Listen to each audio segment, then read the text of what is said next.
मैं तो इलाहाबाद को याद करता हूं तो मुझे लगता है कि पंछियों को रहने के लिए जो घोंसले बनाए जाते हैं ना, हम जैसे लोगों के लिए स्कूल, कॉलेज, विश्वविद्यालय, वो घोंसले थे जो सरकारी थे और 300 रुपए फीस थी। उस विश्वविद्यालय ने हम जैसे लोगों को पढ़ाया, कलम और किताब हाथ में दी, तब जाकर के आज इतना काबिल बन पाए कि नौकरी अब छोटी बात रह गई है। अब विचारधारा की लड़ाई हम इस पूरे मुल्क में लड़ने की काम करने जा रहे हैं। तो विचारधारा की लड़ाई जब हजारों साल से चली आ रही है तो अभी कई सालों तक लड़ी जाएगी।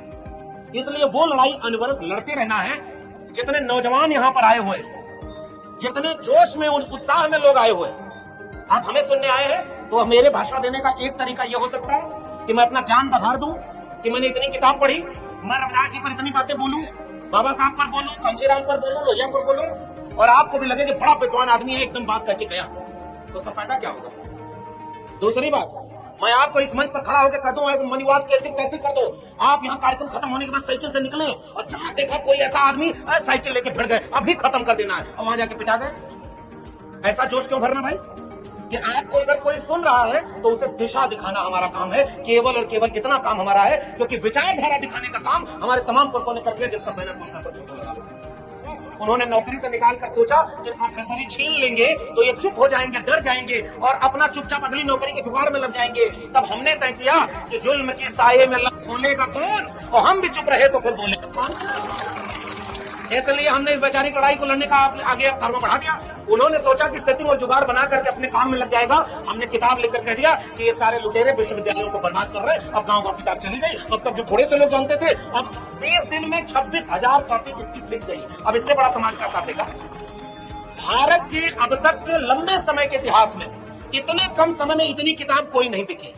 लेकिन अगर मेरे नाम का पूरा नाम जहां पीछे जाति लगी है वहां अगर कुछ और लगा होता तो अब तक तो इस पर जाने कितनी चर्चा हो जाती कि कमाल हो गया, धमाल हो गया, इतनी बड़ी किताब ये चर्चा हो गई कि प्रोफेसर की डायरी 25,000 लोगों ने खरीद लिया। लेकिन कोई चर्चा नहीं कर रहा। वो टीवी चैनल वाले, वो अखबार वाले, वो बड़ा बचते हैं कि बड़ी खतरनाक बात इसमें लिखी है। हमने कहा हम तुम्हारे चैनल और तमाम इन चीजों के मोहताज नहीं है। जिनके लिए ये किताब लिखी है उनके हाथों में चली गई। इससे बड़ी इस बात की चर्चा क्या होगी कि किताब कामयाब होगी।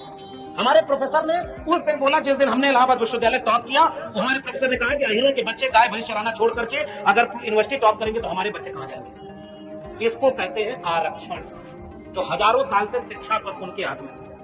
पहली बार जब इस देश में संविधान लागू हुआ, इस देश में मंडल कमीशन लागू हुआ, तब अहीरों के कोयरी, कुर्मी, भौर, पासी, निषाद, मल्ला, कुम्हार, लोहार, बढ़ई, नाई, मोची, इन जातियों के लोग जो हजारों साल से कि कोई किसानी कर रहा है, कोई मजदूरी कर रहा है, कोई हाथ से श्रम कर रहा है, उन्होंने 1 रुपया बचाया तो अपने बेटा बेटी को शिक्षा देने स्कूल भेजा। और तब जाकर के जब उनका बेटा बेटी शिक्षित हुआ, तब जाकर के देश के संविधान और मंडल कमीशन का असर देखने को मिला कि देश में सब बराबरी की धीरे धीरे लड़ाई शुरू हो गई। लेकिन एक बात बताइए कि जैसे ये बराबरी की लड़ाई शुरू होनी थी, अब उसको खत्म कर दिया। इसलिए मैंने ये किताब लिखी और आपको भी कह के जा रहा हूं। इसलिए मत खरीद कर पढ़िएगा कि ये मेरी किताब है। अगर आपको मेरे नाम से खरीदना है तो मत खरीदिएगा। लेकिन अगर आपको ये चिंता हो कि आपके देश के स्कूल, कॉलेज और विश्वविद्यालय बर्बाद किए जा रहे हैं और फिर से संविधान वाले विश्वविद्यालय अब नहीं बचेंगे, मनुस्मृति वाला विश्वविद्यालय बचेगा, इस खेल को और इस साजिश को समझना हो और कलम और किताब को बचाना हो, मैं आपसे गुजारिश करके जा रहा हूं, इस किताब को घर घर बांटिएगा ताकि आपके बच्चों को पता चले कि जहां आपके बच्चे कल पढ़ने जाएंगे वहां क्या हो रहा है। लेकिन नौजवानों, मैं आपसे एक सवाल पूछने जा रहा हूं। 60,000 आपकी वैकेंसी थी, 60 लाख लोग पेपर भरे, बताओ कितना चांस है आपको नौकरी मिलने का? पेपर नहीं आउट हुआ होता तो दूसरा रास्ता नौकरी पाने का क्या है? कितने लाख रुपया रेट है आप सब जानते हो क्या? पैसा रेट है कि फीस तक नहीं? प्री पास करना है तो इतने लाख, मेंस पास करना है तो इतने लाख, इंटरव्यू में नंबर चाहिए तो इतने लाख, और फाइनल सिलेक्शन लेना है तो इतने लाख, और अब उसके बाद ज्वाइनिंग करने जाना है तो इतने लाख। और जिसके पास इतने लाख रुपया नहीं है वो क्या करेगा? वो अगर इलाहाबाद में तैयारी कर रहा है, गांव के पूर्वांचल के जब बताओ पुराने बूढ़े बुजुर्ग माताएं बहने, कोरोना आया तो सबसे पहले किसका ताला बंद हुआ? मंदिर का। और ताला खुला किसका था? अस्पताल का। जान किसने बताई? जान किसने बचाई इस देश में लोगों की? अस्पताल ने बचाई। और सबको शिक्षा दे न सके जो, वो सरकार निकम्मी है, और जो सरकार निकम्मी है वो सरकार। इसलिए आपसे कह के जा रहा हूं, उसको वोट देना जो कलम और किताब की बात करे, उसको वोट देना जो इस देश के दलितों, पिछड़ों, आदिवासियों को न्याय दिलाने की बात करे। आरक्षण विरोधियों को, संविधान विरोधियों को, कलम और किताब के विरोधियों को कभी आप मत चुनिएगा। तभी फूले अम्बेडकर पेरियार के सपनों का भारत बचेगा। और अगर आपने चुन लिया तो 25 साल बाद आपके बच्चे आपसे पूछेंगे कि जब देश लुटा रहा था तो आप क्या कर रहे थे? आप यही कहोगे कि आपस में लड़ रहे थे, इस जाति वाले इस जाति वाले से। मैं यही कहने जोखिम लेके आया हूं।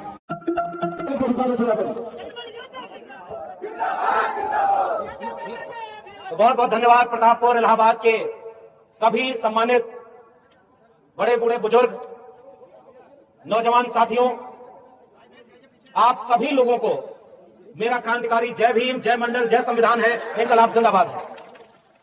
इतनी विपरीत परिस्थितियों में मौसम की मार झेलते हुए लगातार लंबे समय से इस कार्यक्रम के लिए अपना जरूरी काम छोड़ करके यहां आए हुए और इतनी देर से हम सारे सम्मानित वक्ताओं को सुनने के लिए आपने जो ये आयोजन किया, इसके लिए आयोजन समिति का बहुत धन्यवाद और आप सबका बहुत धन्यवाद कि आप सबके वजह से ये कार्यक्रम कामयाब हो रहा है। तो विशिष्ट अतिथि, क्योंकि मंच ऐसा है, हमारे लिए बहुत आदरणीय सम्मानीय लोग बैठे हुए। एक बहिष्कृत प्रोफेसर, आपने मंच पर तीन तीन बड़े प्रोफेसरों के साथ बिठाकर हमारा सम्मान बढ़ाया है, इसके लिए हम आपका बहुत आभार व्यक्त करते हैं। प्रोफेसर चौधरी यादव सर हैं। हम जानते हैं कि हम लोगों की लड़ाई कई मोर्चों पर लड़ी जानी है। एक लड़ाई होती है समाज के बीच में जाकर सीधे अपनी बात कहने की, लोगों के बीच में जाकर अपने विचारधारा की लड़ाई लड़ने की। वहां भाषण होता है, वहां ज्यादा जोखिम होता है, लेकिन ज्यादा दिखता है वो। लेकिन एक लड़ाई होती है कलम और किताब की, जिससे विचारों को मांझा जाता है और स्थायी रूप से कोई ऐसी किताब, कोई ऐसा विचार, कोई ऐसा लेख लिखा जाता है कि हम जैसे लाखों लोग उस किताब और विचार को जब पढ़ते हैं तो आने वाली पीढ़ियों को तैयार करते हैं। इसलिए उस श्रृंखला के अपने अग्रज आदरणीय प्रोफेसर चौधरी यादव सर का मैं आभारी हूं कि उन्होंने वो लड़ाई लड़ी है और हम जैसे लोगों को उस लड़ाई का लाभ मिला। आपकी एक किताब आपने मुझे भेज की, ये देखिए, बात कहूं मैं खरी खरी।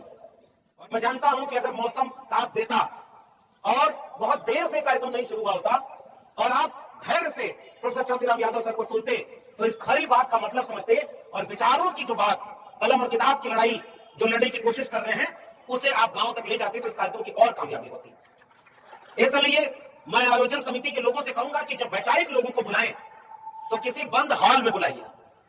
और मैं आज से 4-5 साल पहले से ये फूल माला का घोर विरोधी रहा हूं। आप जितना पैसा माला पे खर्च करते हैं, इतना पैसा किताब खरीदने पर खर्च करिए और सबको किताब बांटिए, वो ज्यादा अच्छी बात होगी। ये फूलों की माला जो अपने जड़ से तोड़ ली गई है, ये शाम तक या अगले दिन तक मुरझा जाएगी। एक में वो जाने कितने पीढ़ियों का गुलामी की बेड़ी से लोग हम लोगों को सुनने आते हैं। इससे बड़ा सम्मान और किसी का क्या होगा। आप यहां आ गए, हमारे लिए यही सम्मान की बात है।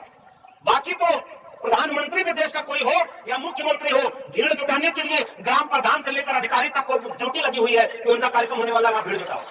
फिर भी लोग नहीं भीड़ जुटा पाते। तो वैचारिक बात जहां होगी वहां लोग अपने आप सुनने आए। अभी हम आ रहे थे, पूरे रास्ते में अभी धनीलाल जी बैठे हुए हैं, इनके बारे में हमें पता चला। देखिए, इस कार्यक्रम में आने का क्योंकि बहुत समय ऐसा है कि कई तरह की व्यस्तताएं होती हैं। उन व्यस्तताओं के बीच मैं कई जगह जाना चाहता हूं तो भी नहीं जा पाता। भाई, हमारे पास 8,000 करोड़ का हवाई जहाज तो नहीं है ना, 10 लाख का सूट भी नहीं है। हमारे पास एक नौकरी थी, वो भी छीन ली। अब तो हमारे पास कुछ बचा नहीं और चुनाव लड़े नहीं है, बेटा है नहीं, कोई बैंक अकाउंट में काला धन हमारे पास है नहीं। तो बहुत सारी चीजें सोच विचार कर करनी पड़ती है। तो इसलिए बहुत जगह पर जा भी नहीं पाते। लेकिन इस कार्यक्रम में आने के लिए प्रोफेसर चौधरी हम साहब जानते होंगे, हम लोगों के सीनियर विश्वविद्यालय जैसे प्रोफेसर विक्रम अजय पाल साहब आए हुए हैं। मैं तो याद आपको याद करता हूँ, मुझे लगता है कि पंछियों को रहने के लिए घोंसले बनाए जाते हैं, हम जैसे लोगों के लिए स्कूल, कॉलेज, विश्वविद्यालय वो घोंसले थे जो सरकारी थे और 300 रुपए फीस थी। उस विश्वविद्यालय में हम जैसे लोगों को पढ़ा, कलम और किताब हाथ में दी, तब जाकर के आज इतना काबिल बन पाए कि नौकरी अब छोटी बात रह गई है। अब विचार धारा की लड़ाई हम इसको बंद कराने की बहुत विश्वविद्यालय पर बात करते हैं। प्रोफेसर विक्रम पता नहीं क्या फिल्म इनके ऊपर जुड़ा और ये भी बात बहुत खरी खरी बोलते हैं। शुरू में तो मेरी बात है, मैंने कहा इतना भी खाना मत बोल दीजिए, लेकिन उन्होंने क्या बताइए बहुत गलत करूंगा मैं, तो उन्हें कहते नहीं। तो ये खरी बात बोलने वाले लोग इस मंच पर बैठे हैं। एक व्यक्ति महत्व नहीं होता, एक व्यक्ति के लड़ाई से कोई सामाजिक परिवर्तन भी नहीं होता। अगर ये सामाजिक परिवर्तन होना होगा तो हमसे बहुत काबिल, हम लोग की कोई तुलना ही नहीं है जिसके नाम पर यह कार्यक्रम रखा गया है। और मैं खुद कहता हूं, उस पूरे संत आंदोलन का एक बड़ा नाम होने को जो कबीर, सदगुरु कबीर से हो गया होता वो परिवर्तन, सदगुरु रविदास से हो गया होता वो परिवर्तन। उसके बाद पूरे अम्बेडकर परिवार भी समाज को बदलना चाहा, बाबा साहब अम्बेडकर के खिलाफ उन्हीं पर उठाया कर दिया, तब भी वो परिवर्तन नहीं हुआ। उसका परिवर्तन इतना हुआ है कि अगर कबीर रविदास प्रभुदास भिखा पुलिस का बाबा फरीद न होते, गुरु नानक चौका मेला नारायणपुर बसवंत न होते, पूरे अम्बेडकर परिवार न होते, डॉक्टर राममनोहर लोहिया, डॉक्टर भीमराव अम्बेडकर, मनमोहन सिंह जैसे लोग न होते, तो हम जैसे लोग यहाँ कभी खड़े न होते और ये लड़ाई आगे बढ़ाते। उन लोगों के होने की वजह से हम हैं। लेकिन एक बात आप भी सोच कर बताइए, उन लोगों के सामने का परिवर्तन का तेजी से नहीं हुआ तो हमारे आगे आगे चला जाने से तुरंत हो जाएगा क्या? और वो भी सरकार ऐसे लोगों की हो जो रोज जेल और मुकदमा का खेल चल रही है। अपराधी बलात्कारी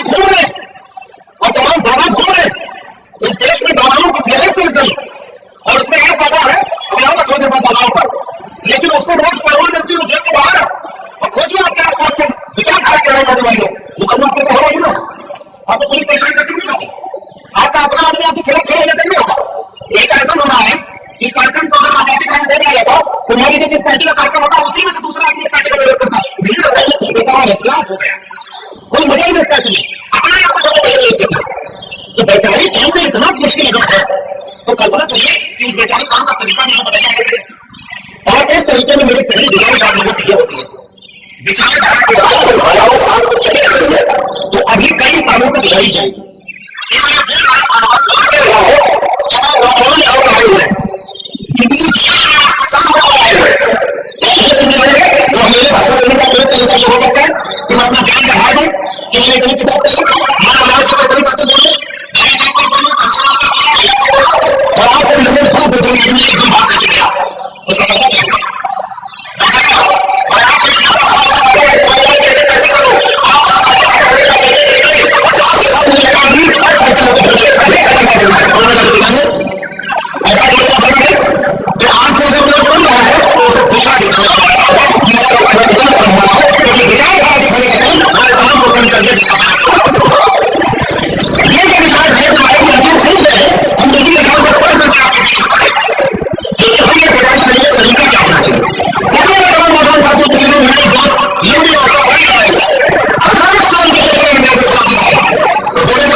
चलना तो दीजिए, इन सोचो दो साल बड़ा आनंद लेकिन बचाने का लोग पूरा साथ आप मुझे समझ नहीं आ रहा आप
लेकिन वो हल्ला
देश का प्रधान बनाने नहीं है, देश का प्रधान बनाने वाला वोट नहीं दिया,